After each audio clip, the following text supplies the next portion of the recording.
গঙ্গোপাধ্যায় আমাদের বাংলাদেশের একজন অন্যতম কবি, তার কবিতা অনেক ভালো।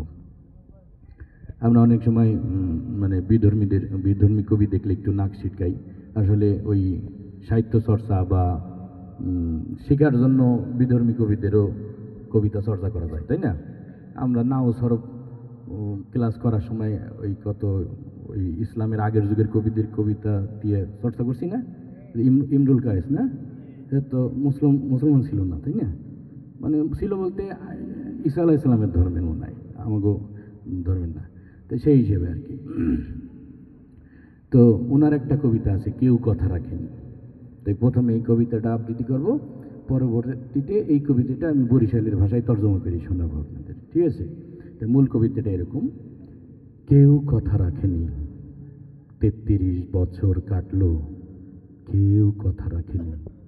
ছেলেবেলায় এক বষ্টমী তার আগমনী গান হঠাৎ থামিয়ে বলেছিল, শুক্লা দ্বাদশীর দিনে এসে অন্তরাটুকু শুনিয়ে যাবে।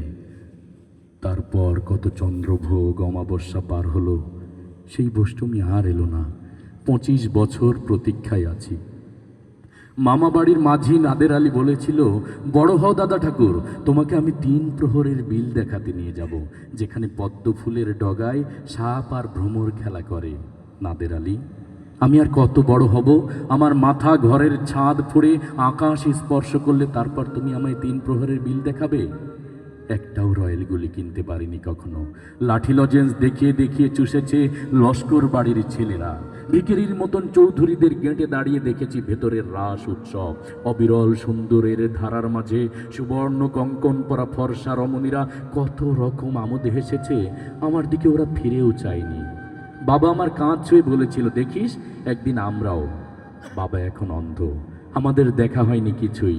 সেই লাঠি লজেন্স, সেই রয়্যালগুলি, সেই রাজ উৎসব আমাকে কেউ ফিরিয়ে দেবে না।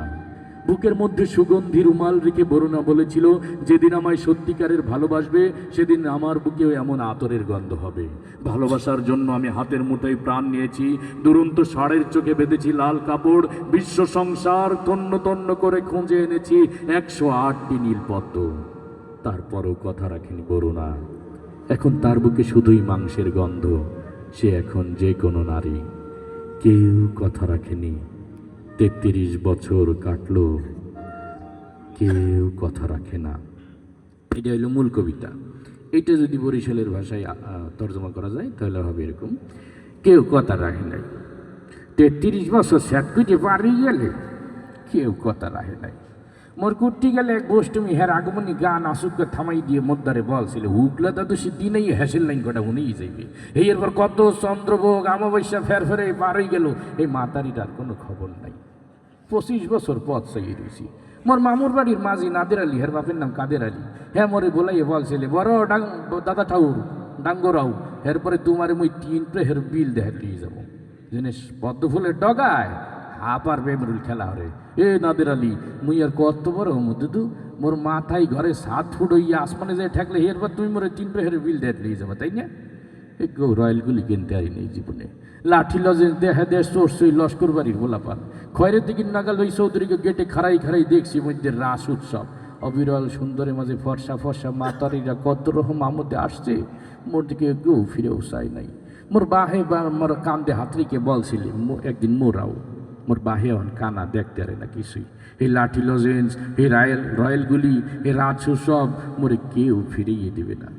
বইয়ের ভিতর বাসনালা রুমাল লেখে বরুণা মোরে বলাই বলছিল, যেদিন মোরে হাসিয়ে ভালো হইবা সেদিন মোর বহিয়ে রমের আতর গন্ধ হইবে।